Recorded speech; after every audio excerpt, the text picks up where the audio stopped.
Pre quarter ফাইনালে লাতিন আমেরিকার দুই দেশের মধ্যে কঠিন লড়াই হবে এমনটাই মনে করছিলেন বিশেষজ্ঞরা। আন্দাজটা এতটুকু ভুল করেননি তারা। শুরু থেকেই আক্রমণ প্রতি আক্রমণে চলছিল খেলা। নেইমার সুযোগ তৈরি করার চেষ্টা করলেও বারবার তাকে আটকে দিচ্ছিল চিলির ডিফেন্স।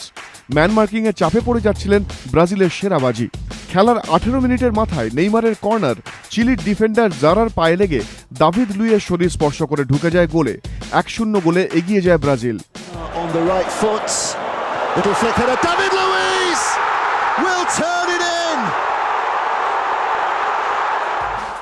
এরপর খেলার দখল নিয়ে নিয়েছিল ব্রাজিলই, কিন্তু খেলার 32 মিনিটের মাথায় হঠাৎই ব্রাজিলীয় ডিফেন্ডারদের ভুলে সমতা ফেরায় চিলি। খেলার ফল 1-1 করে দেন অ্যালেক্সিস স্যাnchez। গোলের সময় ব্রাজিলীয় ডিফেন্ডারদের কাউকে নিজেদের জায়গা নিতে দেখা যায়নি।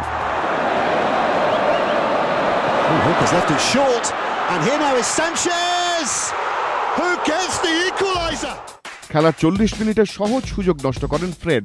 খেলার 55 মিনিটে হাল্ক চিলির জালে বল জড়িয়ে দিলেও হাত দিয়ে বল রিসিভ করার কারণে হাল্কের গোল বাতিল করে দেন রেফারি। 74 মিনিটের মাথায় দিনের সেরা সুযোগ পেয়েও গোল করতে পারেননি ব্রাজিলের জো।